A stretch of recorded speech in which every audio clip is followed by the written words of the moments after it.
자, 들어오셨습니까? 하나, 둘, 셋. 네, 이제 잘 보이시죠? 네. 아침에 참 분주한 일이 많네요. 네, 어서들 들어오십시오. 이제 화면 잘 보이시죠? 소리도 잘 들리시죠? 네, 인터넷 문제가 생기고 또 실수하고 또 분주하고 그러다 보니까 계속 일이 조금씩 생기는 것 같습니다. 자, 이제 시간 많이 지났습니다. 바로 기도하고 오늘 시작하도록 하겠습니다. 하나님, 오늘도 저희들 불러주셔서 감사합니다. 또 이런 귀한 시간 주셔서 감사합니다. 주의 말씀 안에 또 날마다 든든히 서며 또 말씀을 새롭게 되는 저희들 모두가 될 수 있도록 도와주시옵소서. 오늘 시간 또 이렇게 시작을 했지만 또 이제 은혜 가운데 또 잘 마무리될 줄로 믿습니다. 사랑하는 예수의 이름으로 감사하며 축복하며 기도합니다. 아멘. 자, 다음 주부터 이런 일이 없도록 미리미리 또 준비를 좀 잘 하도록 하겠습니다. 자, 반갑습니다. 또 웨스트민스터 신앙 고백서 2에 수업 신청하시고 또 강의 함께 해주신 여러분 모두에게 감사를 드립니다. 자, 아까 책 잠깐 보여드렸는데 화면에서 보셨을지 모르겠네요. 요 책이고요. 자, 오늘은 어제 문자 보내드린 대로 웨스트민스터 신앙 고백서의 역사와 이것이 무슨 의미가 있는지, 왜 공부해야 되는지에 대한 것들을 좀 나누고요. 자, 다음 주부터 본격적으로 이 책을 가지고 시작을 하도록 하겠습니다. 그래서 이 책을 주문하면 얇은 책입니다. 얇은 책, 두꺼운 책 두 권 있는데 얇은 책 한 권 구입하셔서 하시면 될 것 같습니다. 이거 잘 기억하시고요. 혹시 오늘 책 없어도 되니까 편안한 마음으로 수업에 오늘 함께 하시면 되겠습니다. 자, 그러면 오늘 수업 시작하도록 하겠습니다. 자, 웨스트민스터 신앙 고백서 2에 한번 보도록 할게요. 자, 지금 보이는 요거는 웨스트민스터 신앙 고백서 원본에 대한 표지입니다. 표지. 그냥 이런 게 있구나 한번 이렇게 보여드리기 위해서 이렇게 한번 그림으로 사진 한번 가져와 봤습니다. 이거 참고하시면 되고요.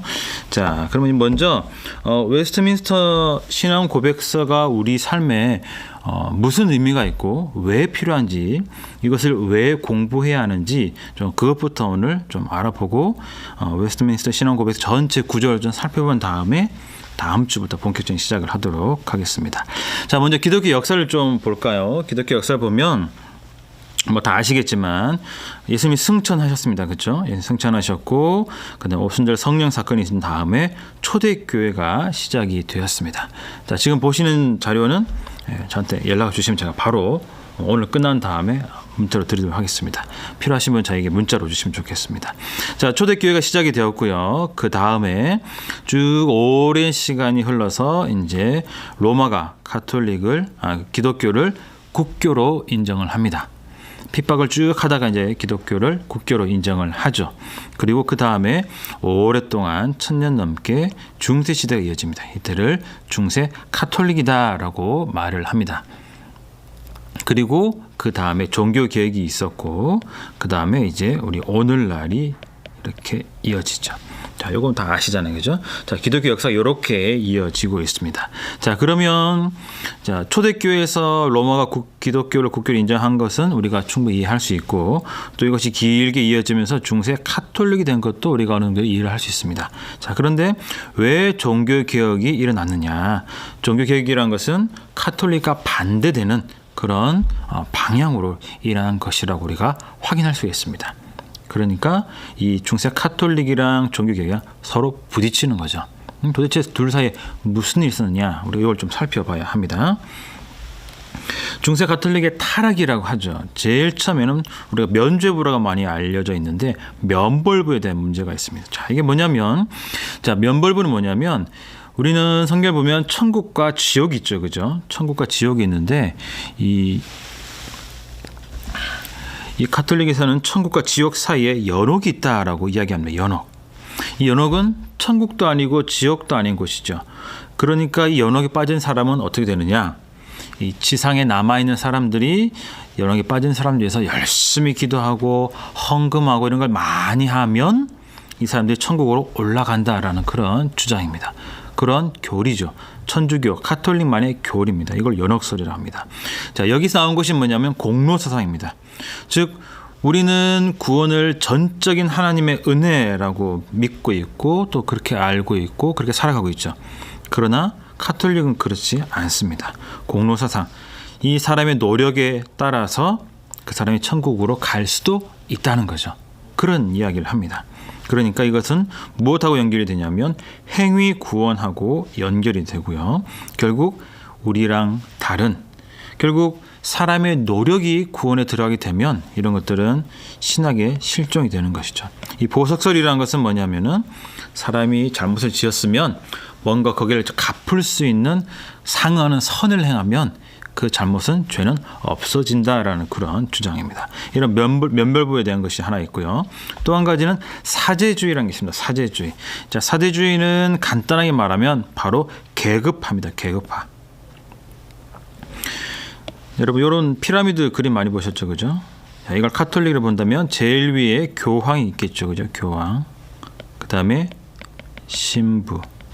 밑에 또 신부가 있고 밑에 평신도가 있고. 자, 이것이 사제주의라는 것입니다. 사제주의가 왜 문제가 되냐면 이 똑같은 조건에서 교황이 평신도보다 훨씬 더 성경을 많이 알고 그럴 수 있겠죠, 그죠? 그러나 훨씬 더 구원에 대한 많은 힘을 가지고 있다라는 입장이 바로 사제주의입니다. 그러니까 똑같이 성경 읽더라도 교황이 성경 읽는 것이랑 평신도가 읽는 것이랑 완전 하늘과 땅 차이라는 거죠. 여기서 성인의 원리가 나옵니다. 이게 뭐냐면 가톨릭 안에서 베드로 같은 사람을 성인으로 추앙하고 있습니다. 그러니까 마리아도 마찬가지, 성모 마리아도 마찬가지고 뭔가 열심히 훌륭하고 위대한 그런 믿음의 삶을 살았던 사람들을 다 성인이라고 칭합니다. 자, 성인은 천국에 갈 수 있는 은혜, 그 이상의 은혜를 가지고 있다라고 이야기하죠.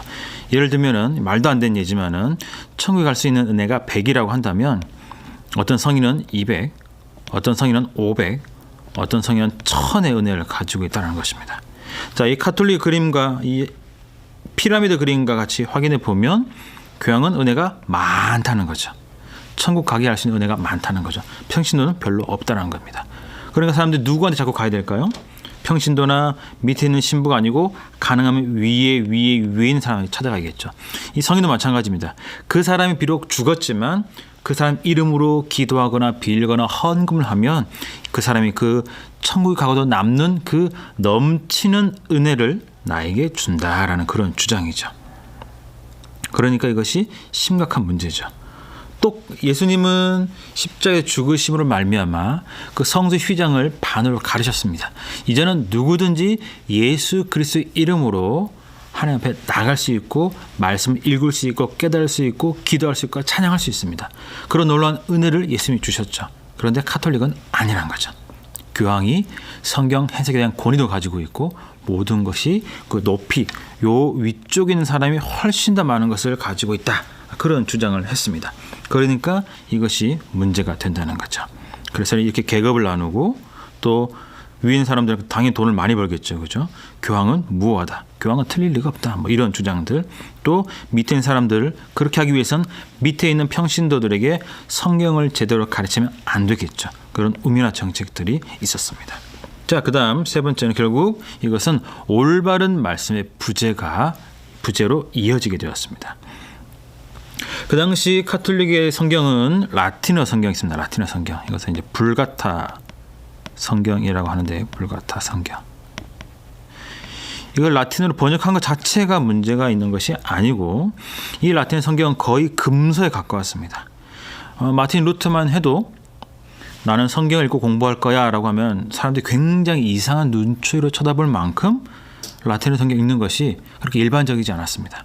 또 신부들도 라틴어 성경을 잘 읽지 못했고 라틴어 자체도 모르는 사람이 많았습니다. 또 라틴어 성경을 다른 언어로 번역하는 것을 금지했습니다. 물론 카톨릭 그 중세시 다 번역을 금지한 것이 아니고 어느 기관에서 어느 기간 동안 이를 금지했죠. 그러니까 실제로는 전체를 금지한 것이나 다름없다고 볼 수 있습니다.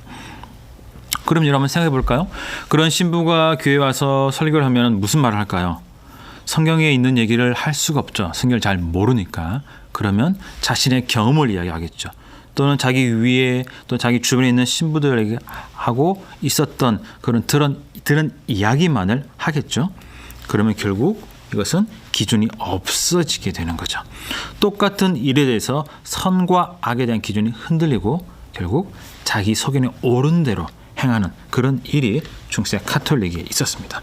물론 중세 카톨릭도 똑똑한 사람도 많았고 열심히 기도하고 말씀 연구한 사람도 많았지만 그러나 크게 보자면 이런 큰 세 가지 문제를 말미암아 중세 카톨릭이 심각한 위기에 처했다는 거죠. 세상과 별 다를 바 없는 그런 모습으로 살아간 것이 중세 카톨릭입니다.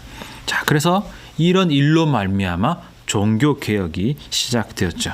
그래서 도덕적 요인, 아까 말씀드린 것처럼 기준이 없죠. 그러니까 성직자들이 성적으로 타락합니다. 특히 교황, 성직을 매매하고 돈을 좋아하고 서로도 교황되기 위해서 교황 될 만한 사람을 죽이기도 하는 그런 일들이 있었습니다.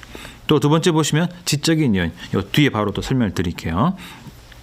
14세기부터 시작된 르네상스 운동으로 말미암아 이 수많은 자료들이 이쪽 서방교회로 왔습니다. 이건 좀 뒤에 설명할게요.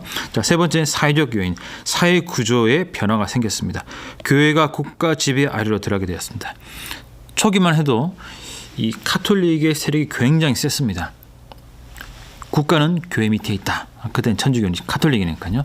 그렇게 주장을 하다가 이제는 점점점 이 카톨릭 타락하면서 결국 국가 밑으로 들어가는 이 교회가 국가 밑으로 들어가는 그런 상황이 생겼습니다. 그러니까 이제 카톨릭 존립 자체가 존재 자체가 위험해졌죠. 자, 여기서 제일 중요한 것, 제가 보기에 제일 중요한 것은 바로 두 번째 지적인 요인입니다. 자, 여기 무슨 관계가 있을까? 자, 종교개혁 시작은 아드 폰테스라는 게 있습니다. 이게 르네상스 운동의 구호 중에 한 가지입니다.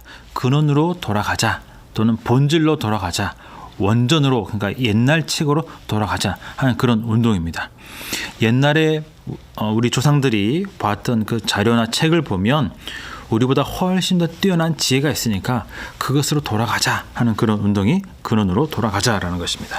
자, 이것이 왜 종교계에 큰 영향을 주었냐? 자, 아까 말씀드린 것처럼 로마가 동로마 서로마로 분리되었죠. 그때 동로마 제국이 몰락합니다.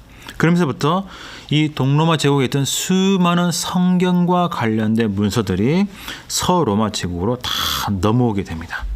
자, 그러면서 서로마 제국에 없었던 그런 문서들이 쫙 넘어오게 되죠. 자, 근원으로 돌아가자, 원전으로 돌아가자. 이 운동이 어디까지 영향을 끼쳤냐면 그 당시 끼어있는 이 카톨릭의 신부들에게까지 영향을 끼치게 되었습니다. 그러니까 그들도 동일하게 무슨 책을 보려고 할까요?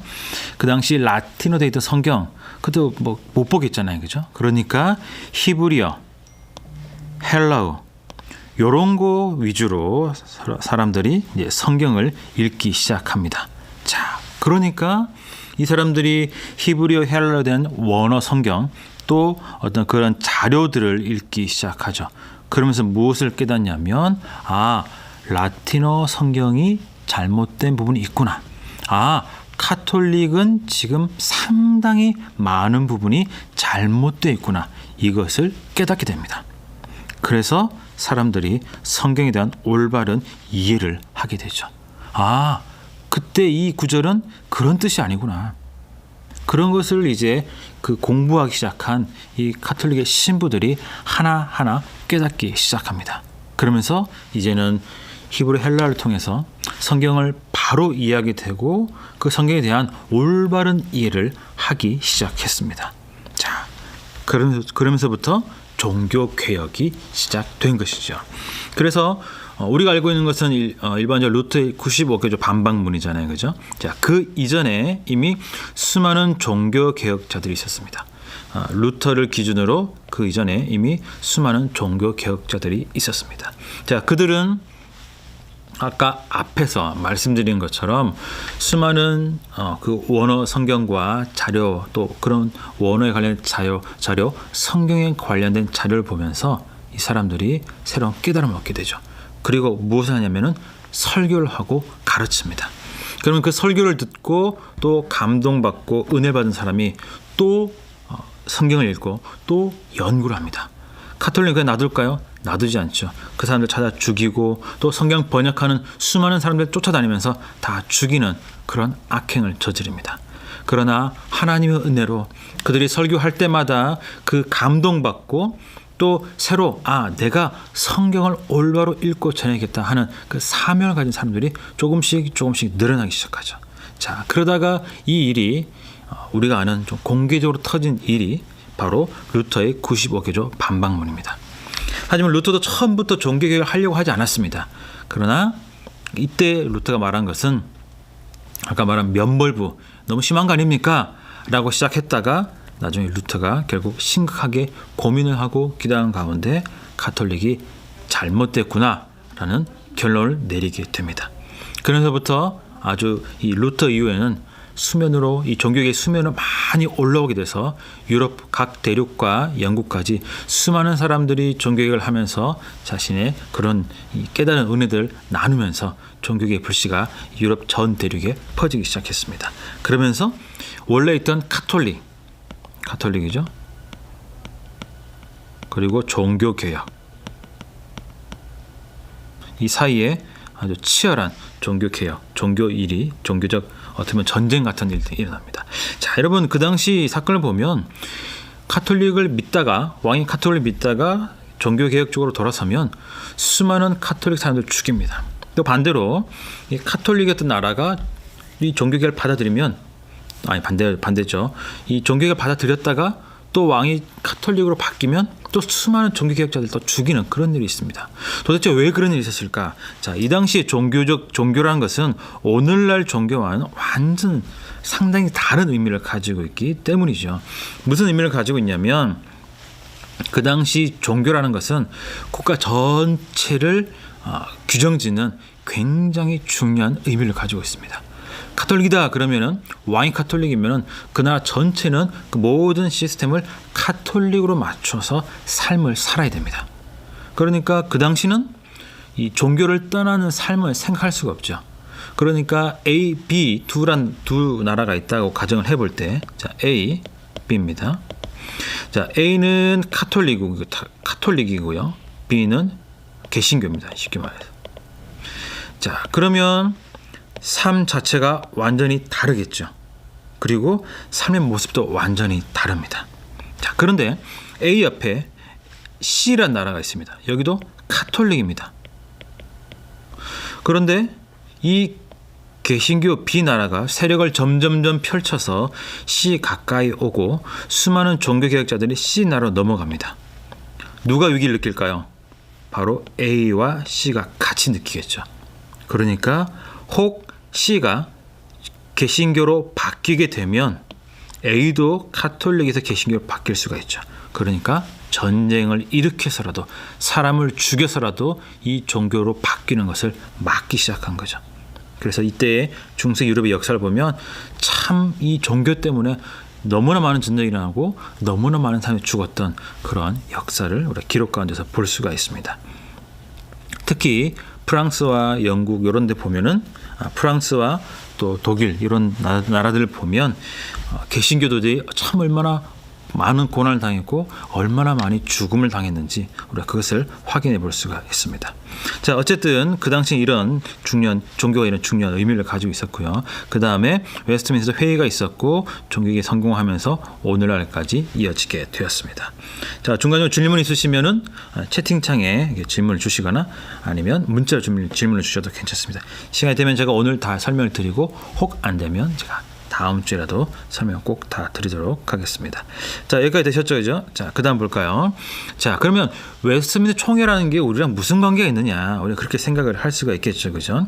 자, 그림 보시면, 자, 제일 위에 스코틀랜드가 있죠, 그죠? 스코틀랜드. 자, 스코틀랜드는 종교개혁을 성공했습니다. 그래서 여기는 장로교가 생겼습니다. 장로교. 자, 그 다음에 아일랜드는 이제 카톨릭이 있고요. 그리고 밑에 잉글랜드도 원래는 카톨릭이 있습니다. 원래는 카톨릭. 자, 근데 성공회라고 적혀 있죠, 그죠? 자, 이 영국의 왕이 헨리 8세죠. 이혼을 하고 싶었습니다. 근데 아까 말씀드린 것처럼 카톨릭이 생활의 전반적인 규범을 다 정해놨기 때문에 카톨릭의 뜻을 거스릴 수가 없습니다. 이혼을 함부로 할 수가 없죠. 그러니까 헨리 8세가 기분이 나쁜 거죠. 나 이혼하고 싶은데 카톨릭 나를 막네? 어떻게 했을까요? 나라의 종교를 바꿔버립니다. 그래서 이것을 성공회라고 이 자신만의 이 영국만의 종교로 바꿔버리죠. 그래서 성공회를 보면 우리 개신교와 비슷한 부분들이 많이 있습니다. 자, 어쨌든 이렇게 바꿨습니다. 자, 문제는 그 다음부터입니다.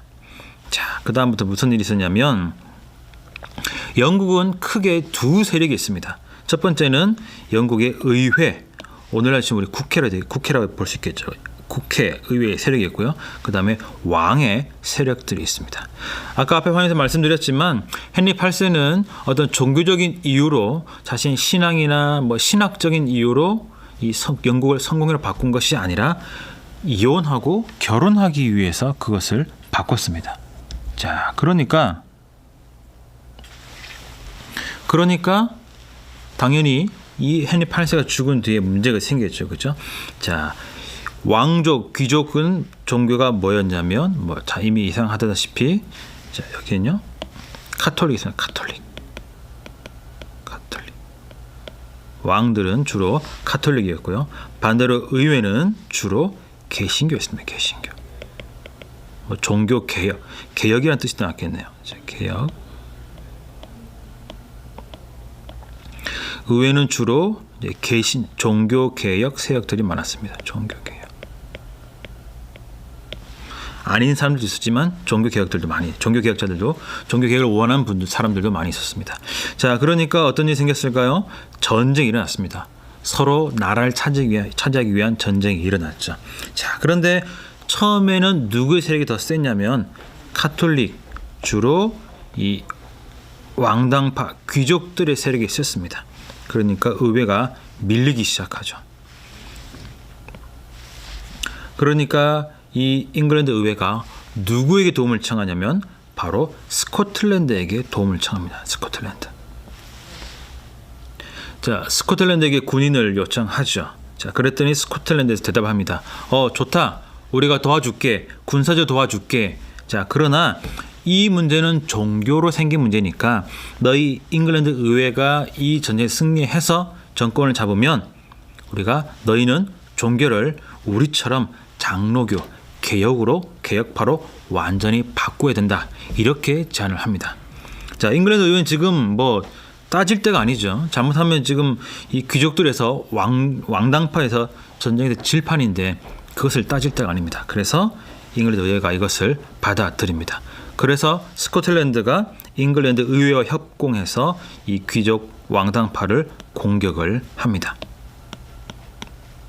이렇게 공격을 하죠. 이쪽을 이렇게.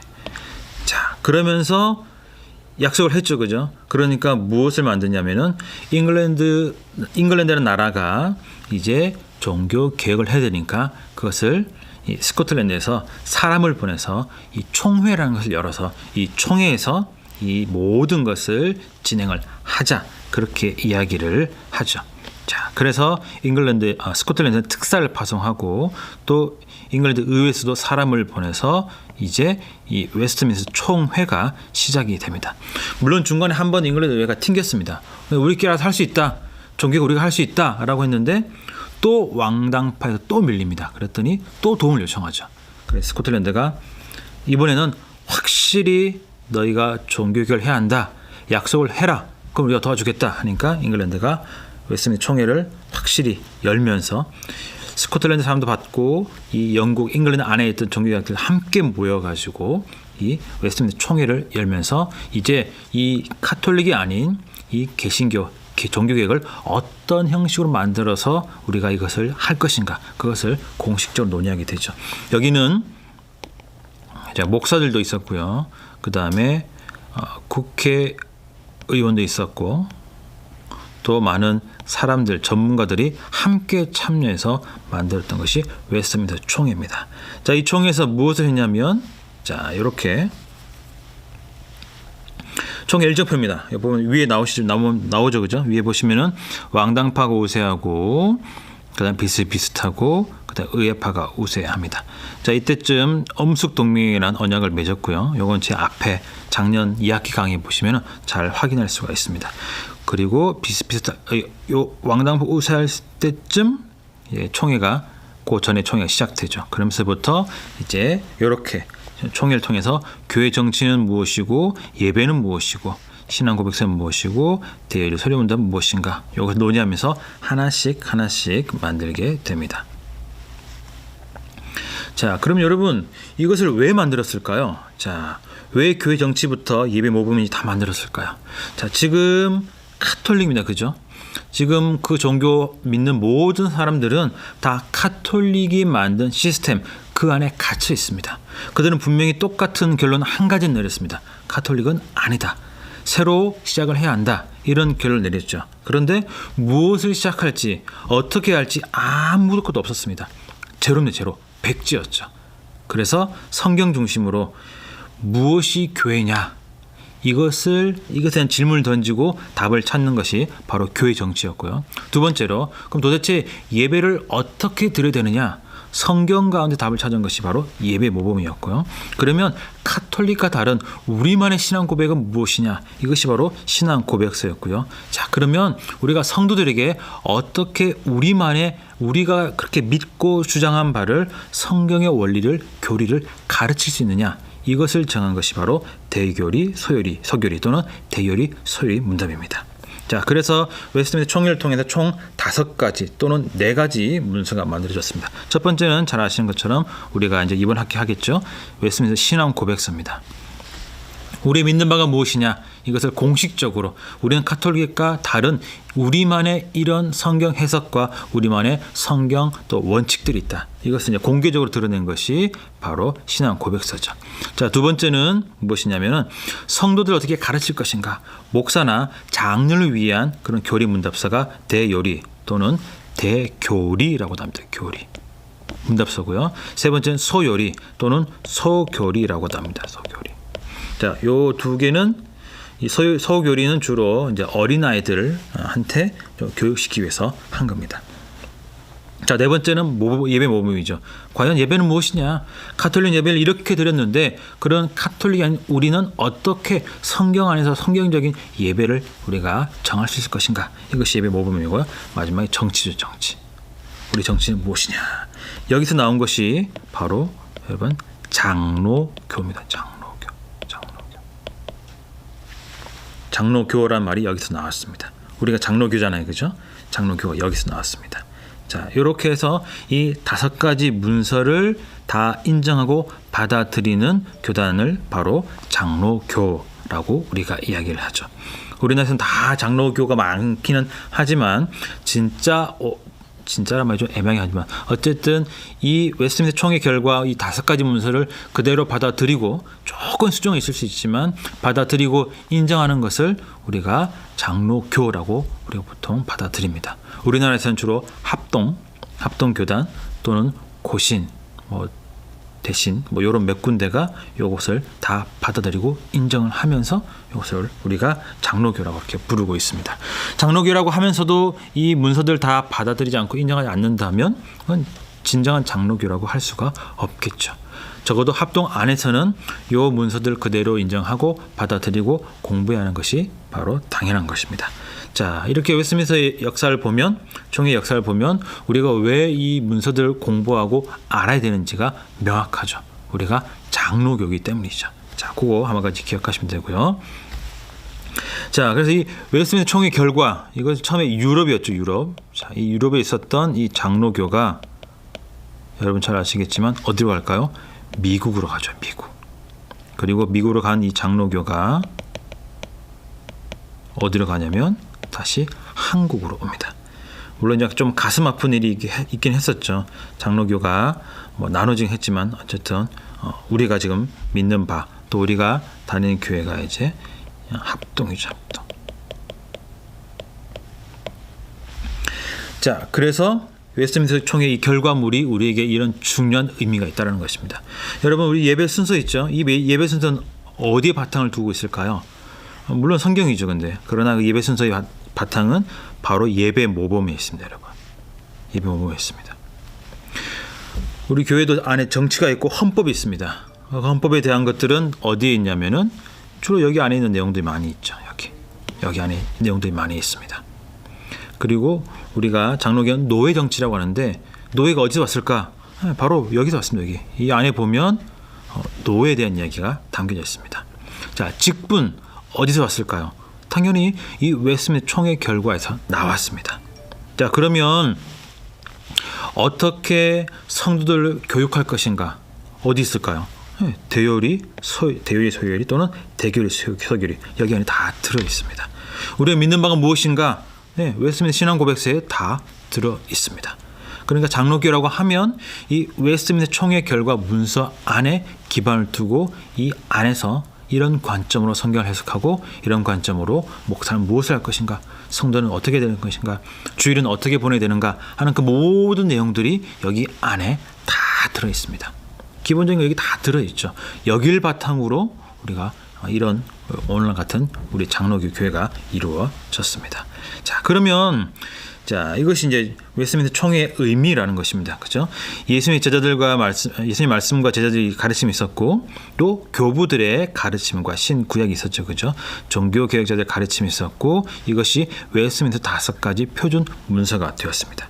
요렇게죠. 그리고 오늘날 우리가 이것을 믿고 또 이렇게 수업을 하고 있습니다.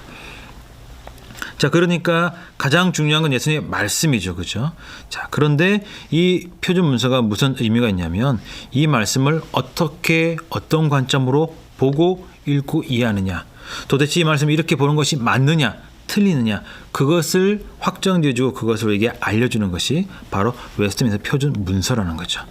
그 안에 있는 그 신앙 고백서가 어떻게 성경을 올바로 해석할 수 있는지 그 가장 중요한 관점을 제공해 준다는 것입니다. 그럼 이런 질문을 할 수 있겠죠. 목사님, 그러면은 저희 순복음이나 기장 이런 데는 우리랑 좀 관점이 다르겠네요. 네, 다릅니다. 그래서 어떤 데는 저희가 믿고 있는 바를 다 받아들이지 않는 데도 있죠. 그러니까 우리는 다 교단이 다르기 때문에 그건 어쩔 수가 없는 거죠. 그러나 우리는 이 문서를 바탕으로 또 수업을 할 것이고, 또 이 문서를 바탕으로 신앙생활을 계속 해야 한다는 것을 잘 기억해 주시면 좋겠습니다. 자, 그러면 왜 이런 교리 공부가 필요한가? 교리는 성경에서 나온 거죠. 성경에서 예수님이 우리에게 가르친 바가 무엇이고, 우리가 어떻게 성경을 이해할 수 있고, 또 어떻게 우리가 성경을 어떤 관점으로 봐야 할 것인가, 이것을 우리에게 알려주는 것이 바로 교리라는 것입니다. 교리. 자, 교리가 왜 필요할까? 이 미국 예를 들면은 훨씬 더 잘 이해를 하실 수 있을 것 같습니다. 자, 미국에서는 아까 말씀드린 것처럼 처음에 웨스트민스터 그 결과를 채택했습니다. 그러니까 시간이 쭉 지났는데 자유주의, 칼바르트 이런 이런 사람들하고 또 이단들이 계속 미국 장로교를 공격을 합니다. 자, 그러니까 이 장로교 안에 있던 분들이, 신실하신 분, 깨어있는 분들은 계속 말씀 가운데 이것을 지키면서 방어를 했었죠. 자, 그러다가 1923년 이 공격이 너무 심하니까 이 목사 후보생들에게 이 5가지는 적어도 이 5가지는 신뢰하고 믿음으로 받아들여야 될 교리다라고 5가지를 선포합니다. 자, 그것이 뭐냐면 성경의 무오설, 동정녀 탄생, 예수님의 대속적 죽음, 예수님의 육신 부활, 예수님의 기적의 진정성입니다. 여러분 다 믿으시죠? 그죠? 네, 이 5가지를 딱 해서 아무리 뭐라 그래도 이 5가지는 절대 놓쳐서 안 되고 끝까지 잘 믿어야 된다라고 말을 하게 되죠. 자, 그런데 1년 뒤에 어번이라는 곳에서 약 150명의 목사가 모입니다. 그래서 이런 선언을 하죠. 아니다, 이 5가지 진리라고 다 꼭 믿지 않아도 된다라고 선언을 합니다. 그리고 4개월 뒤에 무려 1200명의 목사들이 여기에 동의를 하게 됩니다. 그러면서 아니다, 우리는 이 5가지를 받아들일 수 없다라고 주장을 하죠. 자, 이것이 이 문제로 말미암아 미국 장로가 나눠지는데, 이 안에 있었던 메인을 가장 중요한 큰 장로교가 바로 미국의 PCUSA라는 곳입니다. 자, 여기는 결국 어떻게 됐을까? 수많은 다양한 교단들이 편입이 되고 자유주의가 이 교단 안으로 다 들어오게 되었습니다. 그 결과로 어떻게 됐을까요? 동성 결혼을 인정하고, 그리고 2015년에 미국 장로교 PCUSA는 그 동성애 부부를 둘 다 목사로 안수하게 되었습니다. 여러분, 교리가 이래서 중요하다는 거죠. 웨스트민스터 신앙 고백서, 대유리 소유리 문답 별거 아닌 것 같지만 그것을 놓쳐버리고 그것을 가볍게 여기고 그것에 다른 것에 문을 열어주었을 때 그 결과가 이렇게 되었다는 거죠. 이렇게. 한순간에 온 것이 아니라 조금씩 자유주의, 다른 그런 교단들과의 부딪힘, 통합 이러면서 이런 것들이 결국 교회 안으로 들어오게 되었고 교회의 가장 근본이 되는 것들을 흔들면서 결국 미국 장로교 PCUSA는 우주장처럼 전혀 다른 길을 가게 되었습니다. 그래서 우리는 교리를 끝까지 잘 공부해야 한다는 것이죠. 자, 그럼 이제 앞으로 방향을 하고 질문 좀 받도록 하겠습니다. 자, 웨스트민스터 신앙고백서 전부 33가지입니다. 33장까지 있습니다. 아마 책을 사서 순서를 보시면 목차를 보시면은 1번부터 33장까지 쭉 다 되어 있는 것을 볼 수가 있습니다. 그렇죠? 자, 첫 번째 서론은 성경입니다. 성경 다음 시간에 성경을 하고요. 가능하면 이번 학기 한 절반까지 좀 해보도록 하겠습니다. 한 강의에 한 장씩 한번 나가보도록 하겠습니다. 그래서 크게 자, 2, 4, 6, 7가지입니다. 7가지 그렇죠? 자, 8가지입니다. 첫 번째 성경이고요. 두 번째 하나님과 그분의 사역. 하나님은 누구시고 그 하나님은 무슨 일을 하셨느냐 하는 것이고요. 두 번째는 죄와 구속. 세 번째가 제목이죠. 네 번째는 구속의 적용. 다섯 번째는 신자의 의무. 여섯 번째는 신자의 삶. 일곱 번째는 교회론. 여덟 번째는 종말론입니다. 순서를 잘 보시면 성경 무엇인가? 라고 묻고 있죠. 이것은 당신은 예수 그리스도를 믿습니까? 하는 질문이죠. 자, 1번이 넘어가야 나머지 뒤에 쭉 내용들을 할 수가 있죠. 그래서 성경을 제일 앞에서 이렇게 강조를 하고 있습니다. 그 다음에 하나님이 누구시냐? 죄와 구속은 그렇다면 사람은 어떤 존재냐? 네 번째는 우리가 어떻게 구원을 받게 되었느냐? 다섯 번째 신자의 의무는 그럼 우리는 구원받은 사람으로서 어떻게 살아야 되느냐? 여섯 번째는 그 삶의 모습은 구체적으로 어떤 모습이어야 되느냐. 일곱 번째는 그러면 성도는 공동체를 이루면서 어떻게 살아야 되고 공동체 안에서 교회 안에서 어떤 일이 있어야 되느냐. 마지막 여덟 번째는 그러면 죽음 뒤에는 무슨 일이 있느냐. 이것을 신앙고백에서 이런 순서대로 하고 있습니다. 그래서 이렇게 쭉 하도록 하겠습니다. 잘 기억해 주시면 감사하겠습니다. 자, 혹시 오늘 했던 내용 중에서 궁금하신 거 있으시면 문자나 채팅창으로 좀 알려주시면 감사하겠습니다. 오늘 시간에서 너무 빨리 했네요. 그렇죠? 네, 오늘 시간이 없어서 너무 그냥 후다닥 하는 바람에 아주 그냥 번개같이 지나갔습니다. 네. 책은 요 책입니다. 요 책 잘 봐주시면 돼요. 얇은 책입니다. 두꺼운 책 아니고요. 자, 오늘 이렇게 제가 PPT를 했지만 다음 시간부터는 요 책 교재를 보면서 하도록 하겠습니다. 혹시 미리 난 뭘 좀 해볼까 하신 분들은 여기 있는 문제 위에 보면 이렇게 내용들 있죠. 이 내용들을 미리 한 번씩 읽어주시면 좋을 것 같습니다. 물론 이제 수업할 때 읽으면 하겠지만 미리 읽으시면 더 도움이 되겠죠. 그죠? 자, 오늘 여기까지 하고 다음 주부터는 이 강의안 가지고, 이 교재 가지고 수업을 하도록 하겠습니다. 자, 오늘 한 내용 혹시 궁금한 내용 있으십니까? 아니면 자료가 필요하시면 저한테 문자를 주십시오. 그럼 제가 자료를 PDF 파일로 문자로 보내드리거나 혹시 이메일을 보내주시면 제가 이메일로 보내드리도록 하겠습니다. 자, 오늘 한 내용 더 궁금한 거 없으십니까? 자, 질문을 혹시 있을 수 있으니까 잠깐 질문 받는 시간을 갖도록 하겠습니다.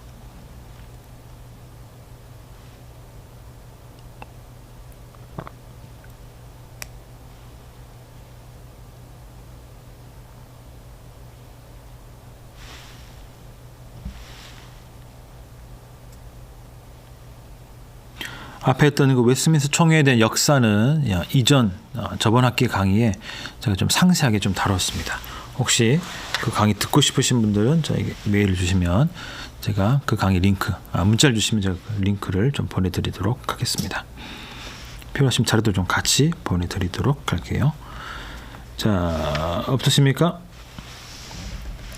네, 없는 줄 알고 그러면 기도하고 오늘 마무리하도록 하겠습니다. 자, 질문 없으십니까? 네. 알겠습니다. 감사합니다. 자, 그러면 제가 기도하고 오늘 마치도록 하겠습니다.